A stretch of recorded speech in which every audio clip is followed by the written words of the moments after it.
नमस्कार दोस्तों, मैं गौरव तोमर आपके अपने परिवार एग्जाम अड्डा पर आप सभी का हार्दिक स्वागत करता हूं, अभिनंदन करता हूं। आशा करता हूं कि आप सभी स्वस्थ होंगे, मस्त होंगे। तो आज का जो हमारा टॉपिक है हिंदी का, वो हमारा होने वाला है वर्णमाला। और आज हमारा तीसरा दिन है वर्णमाला का, डे 3 है। तो चलो, जो हमारी वर्णमाला बची हुई है आज उसको पूरा करते हैं। ठीक है, आज कौन सा दिन है? डे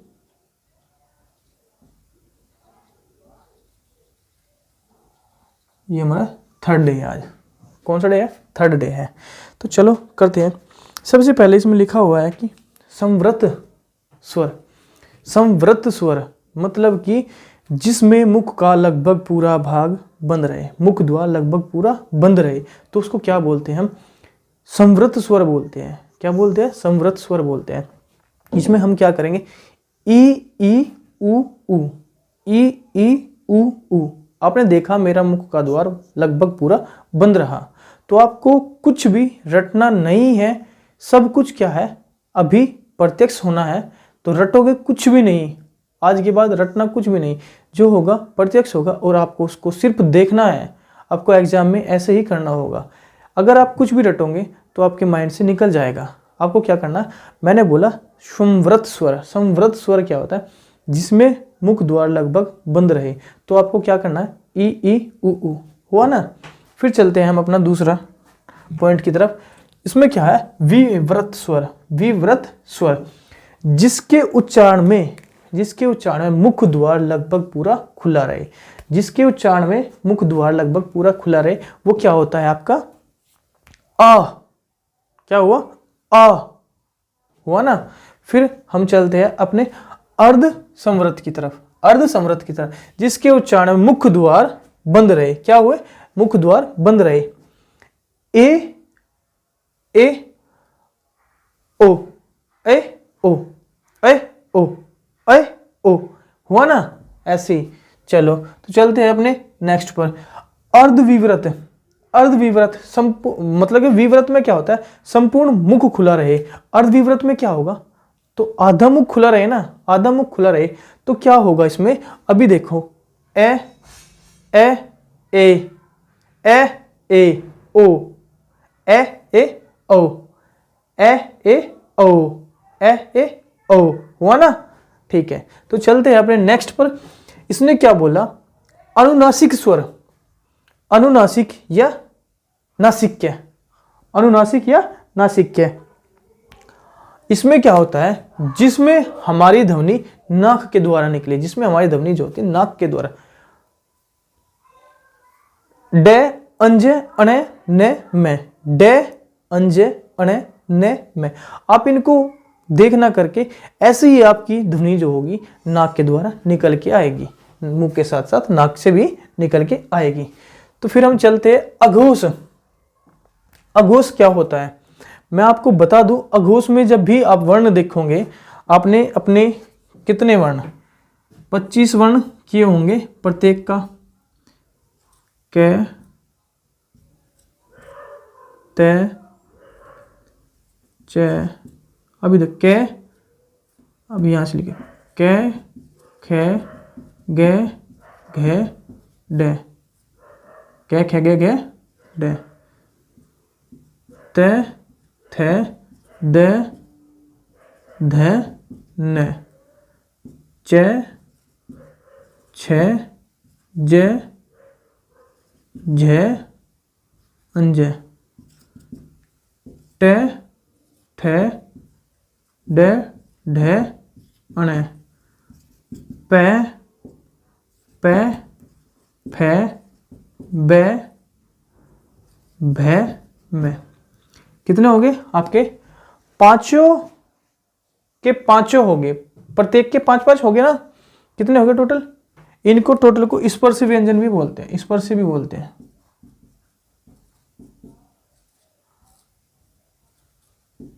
कभी पूछ लिया जाए आपको, स्पर्शी व्यंजन भी बोलते हैं इनके सभी को। तो मैं आपको बता दूं, अब हमें क्या देखना है? अघोष देखना है। क्या होगा? अघोष। अघोष में उसने क्या बोला? ए घे ओ से। अघोष मतलब कि आधे। अघोष मतलब कि आधे। तो ये हमारे 5 है। कितने हैं 1 2 3 4 5। या तो मैं आपको दूंगा एक एक्स्ट्रा या मैं खुद एक एक्स्ट्रा लूंगा। तो मैंने क्या किया, बड़े भाई को एक एक्स्ट्रा दे दिया, मैं खुद एक कम ले लिया। तो मैंने क्या किया, जो ये है यहाँ पे आपके, मैंने क्या किया, ये ऐसे बड़े भाई को एक एक्स्ट्रा दे दिया। तो क्या हुआ, हमारे बचे कितने, मेरे पास बचे 2, बड़े भाई के पास कितने गए, 3 चले गए। कोई नहीं, हमारे दोनों के बीच में कॉम्प्रोमाइज हुआ, तो हमने ऐसा कर लिया। तो फिर हम इसको कैसे याद रखेंगे, अघोष से क्या होता है, आधे, आधे अघोष। ये बाकी के बचे हुए कितने, ये सारे सारे क्या हो गए, सघोष। सारे क्या हो गए, बाकी के सघोष। तो मैं आपको बता दूं, देखो, जिसके उच्चारण में स्वर तंत्रियों में कंपन ना हो, जिसके उच्चारण में, जब भी हम इनका उच्चारण करेंगे अघोष का, तो हमारी जो स्वर तंत्रियां है ये वाली, इनमें कंपन नहीं होगा। कैक है, पैप है, चेच है, तैथ है, दैध है, कंपन नहीं होगा। तो क्या होगा, अघोष होगा। मतलब कि प्रत्येक वर्ण, प्रत्येक वर्ग का पहला और दूसरा वर्ण, प्रत्येक वर्ग का पहला और दूसरा वर्ण।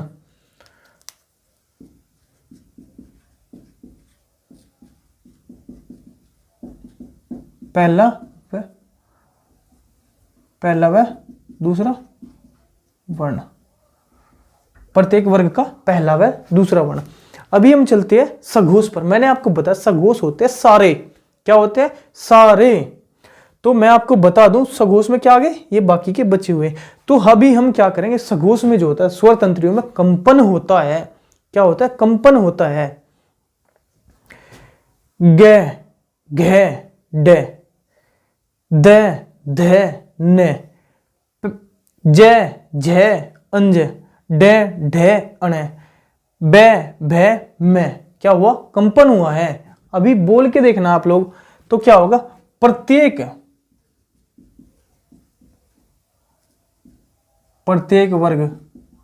वर्ग का तीसरा, चौथा, पांचवा वर्ण क्या होगा, आपका सघोष कहलाता है। प्रत्येक वर्ग का तीसरा, चौथा, पांचवा वर्ण आपका सघोष कहलाता है, जिसमें कंपन भी होता है। आप पहचान भी लोगे, कंपन भी होता है। अच्छा, अल्प प्राण क्या होगा, जिसके उच्चारण में मुख से अल्प मतलब कि थोड़ा, अल्प मतलब कि थोड़ा। मैंने आपको बताया था, जब भी आपसे कोई भी क्वेश्चन करेगा तो उसका जो हिंट होगा ना, क्वेश्चन के अंदर ही होगा। अल्प मतलब कि थोड़ा, कम वायु निकले, जिसके उच्चारण में कम वायु निकले, क्या कहते हैं उसको, मैं भी आपको बता दूं, एक सेकंड। अच्छा,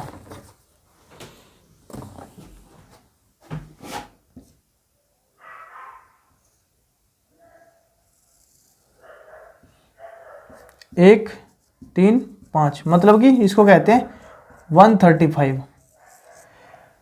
अल्प प्राण, अल्प मतलब कि छोटा, 1 3 5 हुआ। तो इसमें क्या होगा, जब भी कम वायु निकले तो क्या होगा, प्रत्येक वर्ग का पहला, तीसरा, पांचवा, प्रत्येक वर्ग का पहला, तीसरा, पांचवा वर्ण क्या कहलाता है आपका, अल्प प्राण। अल्प प्राण, जिसके उच्चारण में कम वायु निकले, क्या होगा, अल्प प्राण कहलाएगा। उसका जो ट्रिक है 135 135, ऐसे आपको ये पता होने चाहिए 25 के 25। ठीक है, तो चलते हैं अब अपने नेक्स्ट की तरफ। महाप्राण, जिसके उच्चारण में अधिक वायु निकले, जिसके उच्चारण में क्या होता है, अधिक वायु निकले, क्या होगा, वो महाप्राण होगा। अभी मैं आपको बता दूं, महाप्राण की जो हमारी ट्रिक है, ये तो अल्प की होगी। महाप्राण की बचे क्या, ये वाला बचा और ये वाला बचा, 2 4, मतलब कि 24 जो होगा महाप्राण होगा। प्रत्येक वर्ग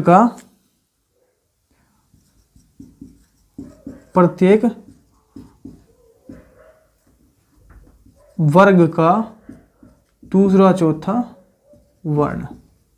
प्रत्येक वर्ग का सेकंड और फोर्थ जो होगा, सेकंड और फोर्थ वर्ण क्या होगा आपका? महाप्राण कहलाएगा। क्या कहलाएगा? महाप्राण कहलाएगा। अच्छा, तो अभी हम चलते हैं उच्चारण स्थान के तरफ, यहां पे। ठीक है, उच्चारण स्थान आपको मैं बता दूं, अक्सर पेपर में आपसे पूछे जाते हैं अल्पप्राण, महाप्राण, अघोष, सघोष। ठीक है, उच्छिप्त मैंने पहले बताया था, उच्छिप्त डेड है, आपसे पूछा जाता है। अर्धस्वर मैंने लिख भी रखा, अर्धस्वर यह वह क्या होता है आपका? अर्धस्वर कहलाता है।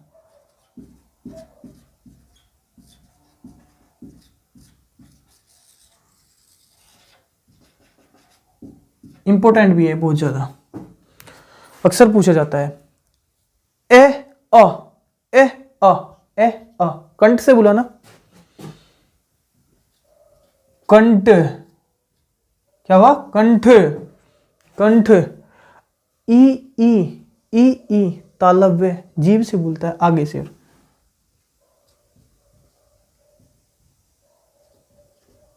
तालव्य। ऊ ऊ ऊ ऊ, ओष्ठ से बुलाना, ओष्ठ कर रही ना, ओष्ठ। ए आई, ए आई। अब मुझे बताओ ए आई कैसे बुला? ए आई बुला कैसे? ए आई क्या हुआ? ए आई में कंठ तालव्य है।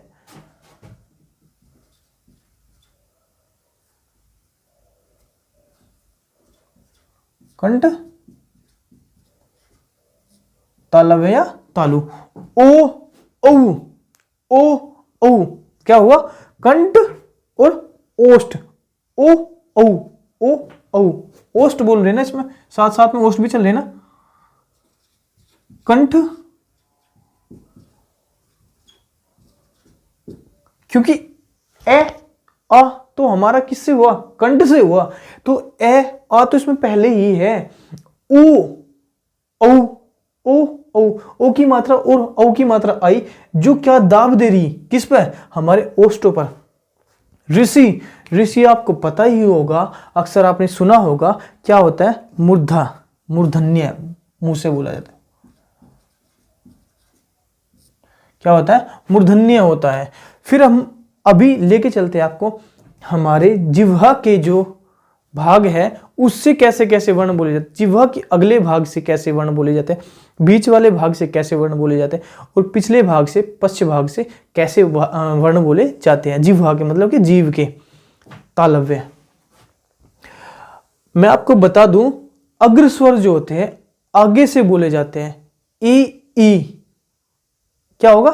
ई ई, ए आई, ई ई ए आई, ई ई ए आई। ऋषि हमारे जिह्वा के अगले भाग से बोले, किससे बोले? अगले भाग से, ई ई ए आई, जिह्वा के अगले भाग से बोले। फिर हमारा पूछा गया मध्य स्वर ए। क्या हुआ? ए।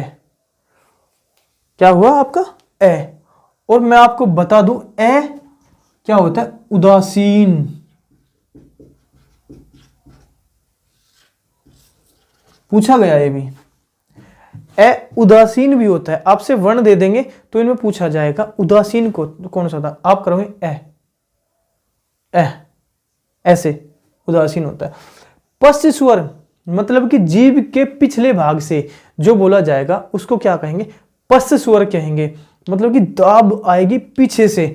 अभी हम बोल के देखते हैं, आ ऊ ऊ, ओ औ, आ ऊ ऊ ओ औ। क्या हुआ? दाब पीछे से आई, जिह्वा के भाग से पीछे से आई, तो क्या हो गया? पश्च स्वर हुआ। अच्छा, तो ये मतलब अक्सर इनमें जो है हमारे दोस्त, मेरे भाई बहन अक्सर भूल जाते हैं इनको। इसकी सबसे अच्छी सोर्स क्या है? से से है अक्सर होता है, और ये लेव है, एक साथ आते हैं ये 4 4। तो आप इनको कैसे याद करोगे? ज़ेर लेवे एक साथ हुआ, से है को हटा दोगे अभी आप, से क्या से सघोष बनता है ना, तो उसका उल्टा कर दो, उसको अघोष में ले जाओ। जब ये अघोष हुआ तो क्या होगा? ये महाप्राण होगा। मैंने अभी आपको बताया था अघोष क्या होते हैं और महाप्राण क्या होते हैं, अल्पप्राण क्या होते हैं, सघोष क्या होते हैं। अघोष क्या होते हैं? देखो अघोष यहाँ पे मैंने अभी आपको बताया था, अघोष क्या होते हैं? जिनके उच्चारण में स्वर तंत्रियों में कंपन ना हो उसको कहते हैं अघोष कहते हैं। तो यहाँ पे क्या हुआ? से कोई कंपन नहीं हुआ। उसके बाद हमने देखा ये महाप्राण है। महाप्राण क्या होगा? जिसके उच्चारण में मुख द्वार से अधिक वायु निकले। से मतलब कि वायु निकल रही ना ज्यादा, ठीक है। उसके बाद हमने क्या देखा? य र ल इसमें क्या होगा? ये क्या होंगे? हमारे सघोष होंगे। सघोष क्यों होंगे? जिसके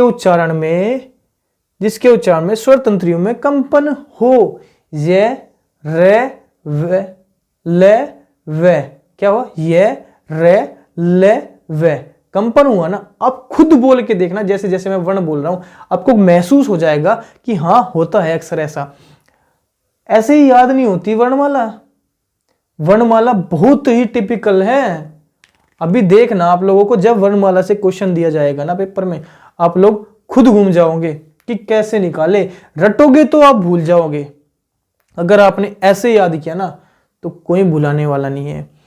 ज र ल व कंपन हुआ तो क्या हुआ? सघोष। और मैंने आपको फिर क्या होगा? अल्पप्राण मतलब कि यह र ल व वायु जो कम निकले तो अल्पप्राण होगा, वायु ज्यादा निकले महाप्राण होगा। अघोष क्या होगा? जिसमें कंपन न हो। सघोष क्या होगा? जिसमें कंपन हो। और मैं एक ट्रिक और बता दूं आपको, इसमें क्या है? से वाले को किस में ले जाओ? अघोष में। उल्टा कर दो और ये रह लवे को सघोष में ले जाओ। ये इसकी ट्रिक हुई छोटी सी। है क्या हुआ? सघोष। क्या हुआ? सघोष है। कंपन हुआ ना। और अल्पप्राण होता तो क्या होता? कम वायु निकलती। लेकिन ये तो है, इसने तो महाप्राण कर दिया। क्या कर दिया? महाप्राण कर दिया, जिससे अधिक वायु निकल रही है।